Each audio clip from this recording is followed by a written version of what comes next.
Graça e paz a todos, meus irmãos. Vamos falar sobre o endurecimento do coração para os propósitos de Deus. Nós vemos um livro de Deuteronômio, a partir do capítulo 2, versículo 24 ao 30, o seguinte, meus amados. Vão agora e atravessem o ribeiro de Arnon. Vejam que eu entreguei em suas mãos Seom, o amorreu, rei de Hesbom, e a terra dele. Comecem a ocupação, entrem em guerra contra esse rei, contra ele. Hoje mesmo começarei a infundir pavor e medo de vocês em todos os povos debaixo do céu. Quando ouvirem da fama de vocês, tremerão e ficarão angustiados. Então Deus falou que vai tocar o coração dessas pessoas, dos outros povos, para que tenham medo de Israel. Do deserto de Quedemote, enviei mensageiros a Seom, rei de Hesbom, oferecendo paz e dizendo: deixa-nos passar pela tua terra, iremos somente pela estrada, não nos desviaremos nem para a direita nem para a esquerda. Por prata nos venderá tanto a comida que comermos como a água que bebermos. Apenas deixe-nos passar a pé. Então, Deus falou que o povo dele ia chegar a esses povos pagãos, a esses reis, e dizer a ele o quê? A esse rei, dizer o quê? Deixe-nos passar em paz. Entende? O que nós comermos, o que nós bebermos, nós vamos pagar. Aí diz assim no versículo 29, como fizeram os descendentes de Esaú, que habitavam em Ser, e os moabitas, que habitavam em Ar. Assim chegarei ao Jordão e, através dele, a terra que o Senhor, o nosso Deus, nos dá. Então era um pedido, um acordo de paz ali, para poder passar sem problema nenhum. Tudo que eles consumissem, eles iriam pagar por aquilo. Mas Seom, rei de Hesbom, não quis deixar-nos passar. Pois o Senhor, o Deus de vocês, tornou-lhe obstinado o espírito, endureceu-lhe o coração, para entregá-los na mão de vocês, como hoje se vê. Então, vocês podem ver aqui, o próprio Deus falou que queria eliminar povos à frente do seu povo. Quando vocês chegarem lá em Canaã, terra que emana leite e mel, expulse as pessoas de lá e não dê suas filhas aos filhos dele, nem seus filhos às filhas dele, para que vocês não se misturem com esses povos pagãos, como vocês estavam lá no Egito. Então, elimine o mal no meio de vocês. Mas Deus falou que iria à frente fazer isso. Então Deus vai mexendo, vai endurecendo o coração de alguns, transformando o coração de pedra de alguns em coração de carne. Então, e as pessoas vão fazendo tudo de acordo com a vontade do Senhor. Mas o povo chegou lá, falou em paz, que pagaria por tudo, o que bebesse, o que comesse. Somente queriam passar de boa. Só que o próprio Deus endureceu o coração deles para que eles não deixassem o povo de Deus passar de boa. Porque Deus queria eliminar aquele povo, queria que aquele povo proclamasse uma rebelião, uma guerra contra o povo de Deus, para que o povo de Deus reagisse e assim eliminasse aquele povo da frente deles, da terra. Então é assim que Deus age. E nós podemos ainda seguir aqui, falar sobre agora a expulsão das nações idólatras, ou seja, expulsão do pecado. Deus está sempre eliminando, tá? No versículo 2 começa assim, ó. E quando o Senhor, seu Deus, as estiver entregue a vocês, então vocês as destruirão totalmente.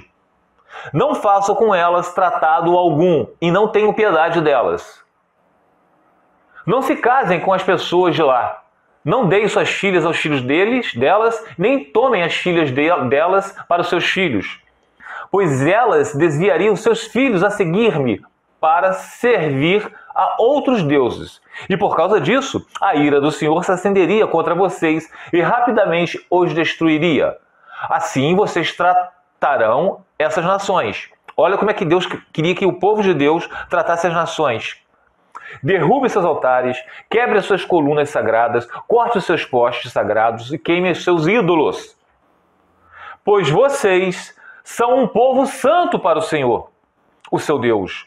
O Senhor, o seu Deus, os escolheu dentre todos os povos da face da terra para ser o seu povo, o seu tesouro pessoal. Deuteronômio capítulo 7, versículo 2 ao 6. Amados, eu sempre falo para vocês, Deus não muda, tá?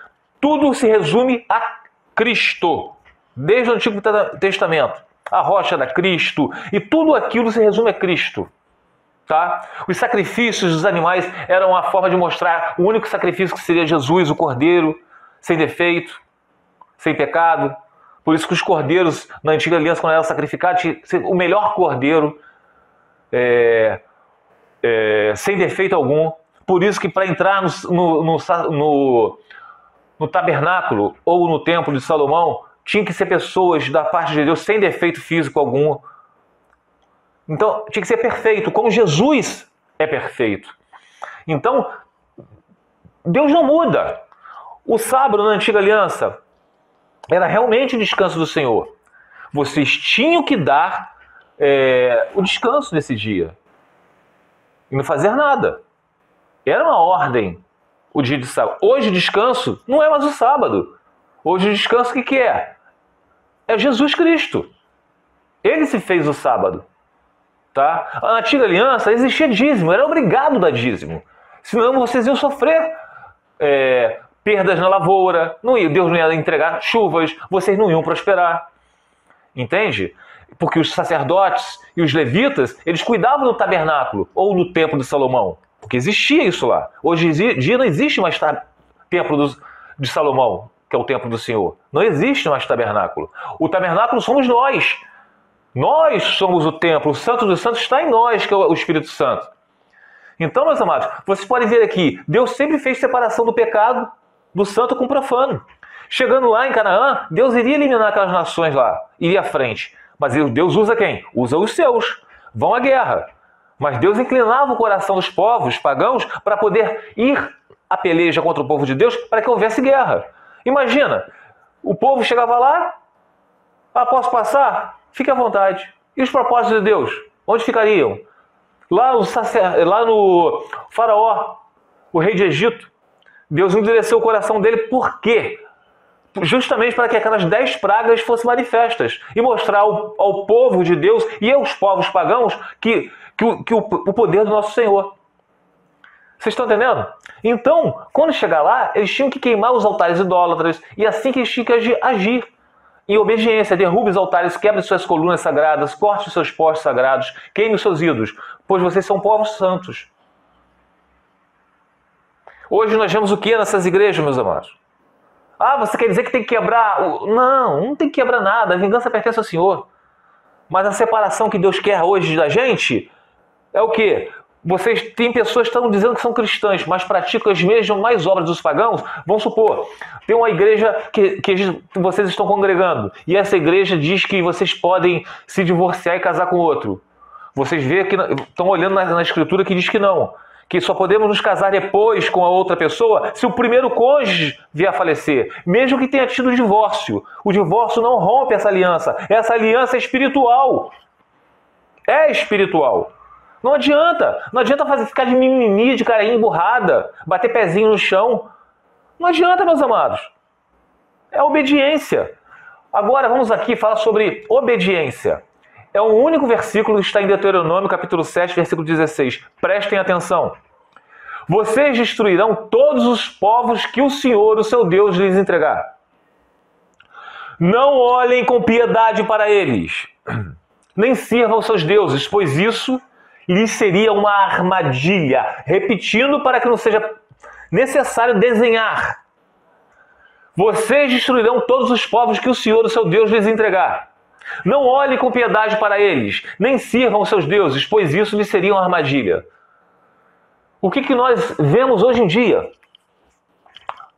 Deus não levou em conta o tempo da ignorância. Sim, Deus não levou em conta o tempo da ignorância. Mas pede que todos se arrependam. Aí você vê lá, teólogo Lamartine Pozella, pastor Antônio Júnior, pastor Paulo Júnior, teólogo Hernando Dias Lopes, aquele lá da igreja presbiteriana também, Augusto Nicodemos, quase todas essas denominações heréticas que dizem o quê? Não, Deus é amor. Houve o abandono? vai e case com outra pessoa que Deus abençoa, porque ele que resolveu abandonar. Ah, houve adultério? Ele profanou o sagrado. Então vocês estão aptos a casar com outra pessoa. Ele que não vai poder casar, mas vocês podem. Isso é mentira. Isso é mentira de Satanás usando a boca dessas pessoas que se dizem cristãs. Eu não tenho medo de dizer isso. O Hélio, como é que você pode falar que esses grandes teólogos são heréticos? Eu só estou falando e repetindo o que está na Bíblia. O que está na Bíblia. Diplomas de teologia, anos e anos de ministério não quer me dizer nada. Não quer me dizer nada. Eu prego aquilo que o Espírito Santo me diz. Vocês estão entendendo? Aí essas pessoas Deus não levou em conta o tempo da ignorância. No livro de Esdras, que o sacerdote fala para aquele povo se divorciar daqueles povos estrangeiros que haviam esse contraído casamento com povos estrangeiros, que estavam levando eles a adorar outros deuses. Então, meus amados, esse negócio de ficar com peninha, como diz aqui, a obediência. Vocês destruirão totalmente os povos que o Senhor, o seu Deus, lhes entregar. Não olhe com piedade para eles, nem sirva aos seus deuses, pois isso lhes seria uma armadilha. Vocês já imaginaram, naquela época, você entrar naquela terra lá, onde tinha crianças, bebês, mulheres grávidas, velhinhos, e Deus falou para ir lá e detonar todo mundo. Matar, passar a espada, meu irmão. Passar o cerol, como diz aqui no Rio de Janeiro. Ordem do Senhor. Mas não, hoje o povo fica de mimimi. Deus é amor, Deus é amor. Aqueles que me amam obedecem os meus mandamentos. Finalizando, Jó capítulo 42, versículo 2, diz o seguinte: sei que podes fazer todas as coisas, nenhum dos teus planos podem ser frustrados. Isso que nos conforta, aqueles que buscam realmente ao Senhor. Nenhum dos planos do Senhor pode ser frustrados. Deus endurece corações de algum para que seus planos sejam manifestos, para que seus propósitos sejam instaurados. Tá? Meus amados, vamos ler a sã doutrina, vida de oração. Vamos buscar o Senhor enquanto podemos achar. Nenhum dos planos do Senhor pode ser frustrados. Nenhum deles. Tá bom? Fica os irmãos na paz do Senhor Jesus.